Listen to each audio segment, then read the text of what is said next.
Hello, in this video I want to explain how great powers fight for the control of Asia. And this video is primarily based on Henry Kissinger's book, The World Order. In his chapter about Asia, he starts with an observation that Asia, unlike Europe, does not share this collective identity. This idea that all these various Asian civilizations that existed and were quite different, this idea that all these civilizations are Asia was actually coined by the European powers. They wanted to distinguish themselves from Asia. Although one could also argue that this idea of European identity is also not so clear as one might think. Europe, the European civilization shares some core principles, which is not the case in Asia. Which is why, according to Kissinger, until recently, Asian politics was much more chaotic and based pretty much purely in force and not on shared principles. But Europe, although also quite diverse, it shares a common religion, Christianity. Although different types of Christianity, and of course there are parts of Europe that are majority Muslim, like Bosnia, but generally Europe is Christian. Then Europe, or most of Europe, used to be under the control of the Roman Empire that then collapsed. Also, for a long time, European elites spoke the same language. First it was Latin, then later it was French, actually. And in Europe, after the 17th century, or actually in the mid-17th century, after the end of the 30 Years' War, European powers agree that there needs to be some kind of a balance of power in Europe, and that it is not okay for one state to conquer too much territory. And because Germany, after unification, did not uphold this principle, Germany was seen as the main bad guy of the 20th century. Both if we are talking about World War I, which was much more grey, and World War II, where Hitler kind of really deserved the title of being the most evil guy of the 20th century.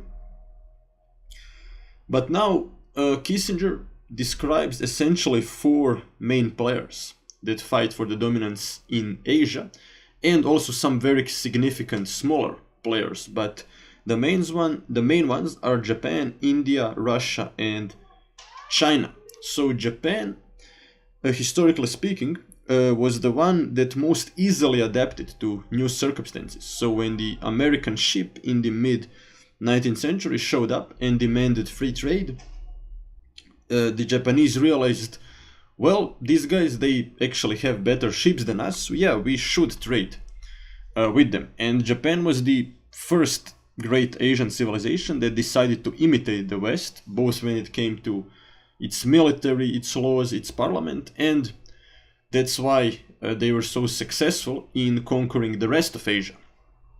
Until, of course, they were defeated. But once they were defeated, they also very quickly adapted. They just accepted their place in the world as this now a pacifist state with almost no military. And they used that fact that now they were not allowed to have the military in order to create their industry. And they were so good at economic development that, for example, American car businesses were just put out of business because they couldn't compete with Japanese companies like Toyota. And today, Japan, in the light of Russia starting to act crazy and attack countries around it, Japan started to actually rebuild the military.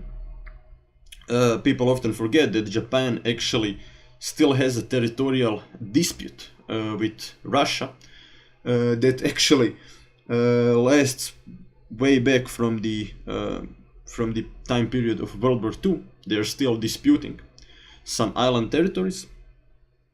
And also China is a Japanese rival. There is still a lot of bad blood between the nations, which is why Japan and India recently made an alliance as a counterbalance to China. But interestingly, India is still in good relationship with Russia. I'm going to explain India's perspective in this great power struggle. So Japan, according to Kissinger, is the most adaptable one. India is somewhere in between China, that until recently was very stubborn and did not want to collaborate with the West, and between Japan. So India is somewhere in the middle, Kissinger claims. The reason India was able to imitate Western institutions much sooner than China, that became a communist country, is because there wasn't so much hatred between India and the West as it was between China and the West, Kissinger argues. Why is that the case? Because unlike in China, where Western powers colonized a civilization that was previously great and well developed and even superior to the West in many aspects, India was already conquered by the Mughals when the British East Indian Company arrived. And the Mughals were very brutal towards India. Since polytheism is the greatest sin in Islam, they destroyed many Hindu and Buddhist temples, which is why in some parts of India the British were actually seen as a preferable option to their Mughal conquerors. Inspired by Western principles, in 1947 India adopts a strong policy of nationalism, and that nationalism is able to unite all these weird religions and people that live in today's India. And India also starts a policy of being non-aligned. And they also turned that very privileged position in which they found themselves by accident, in the same way in which Yugoslavia found themselves in the same position. India turns that into a moral principle. So India starts to claim that actually the position of being between two blocks is the only morally correct one and a morally superior option.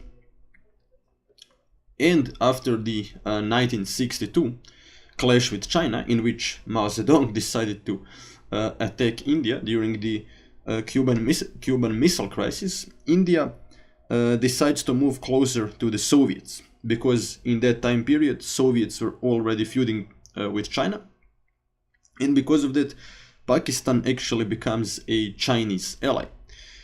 And India in this time period is closer to the Soviets than to America and Japan, also because to Indian masses socialist policies seem very attractive, because India is still a poor and developing country, and communism, generally speaking, was actually good for poor and developing countries in helping them overcome feudalism.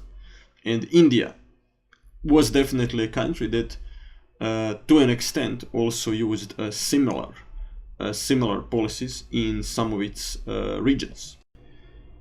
In the wars for Kashmir, which were mostly against Pakistan but also sometimes against China, India was primarily allied with Russia, but they still had pretty good relationship with the West. And Modi's policy today can be seen as a reflection of that. On the one hand, they buy Russian oil, but they're still allied with Japan and Vietnam, which by the way happen to be American allies, against China. So the relationship between Russia and India can be pretty much described as we are friends, we have a friendly relationship, but you have a friend that we hate, which is China, and we have a friend that you hate, which is Japan.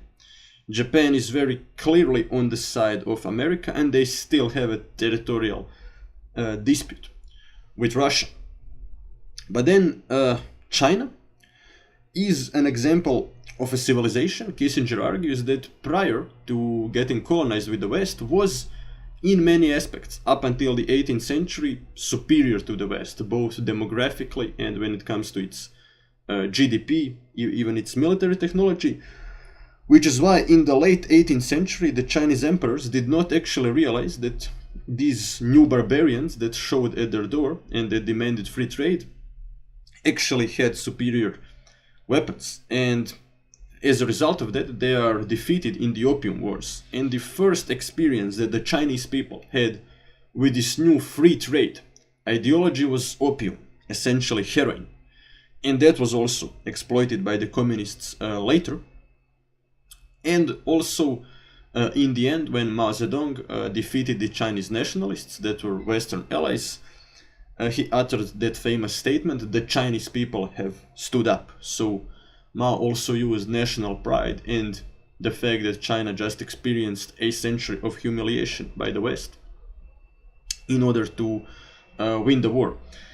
And in the end, Kissinger ends with this interesting conclusion, and that is that China today actually decided to adapt this also originally Western principle of territorial integrity and sovereignty as their main principle. And every time the West speaks of human rights, China responds with saying that that's Western imperialism and that every country has a right to do whatever they want within their borders. But actually, quite ironically, that is originally a principle that goes back to the 17th century Europe.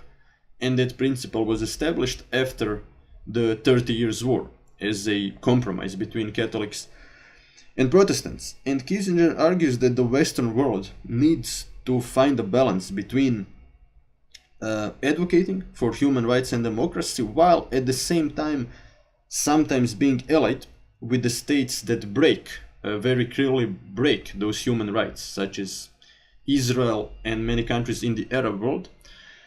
Now, okay, one could say that the West should simply never ally itself with such nations, but then Kissinger argues they would lose a lot of powerful allies, and the West really seems to be kind of in a damned if you do, damned if you don't situation, which is why they need to find a balance between these two positions. And Kissinger argues that American politicians should work really hard in order to keep that delicate balance if the West wants to win in this great power struggle for Asia and for the world. Okay, don't forget to drop like, share and subscribe.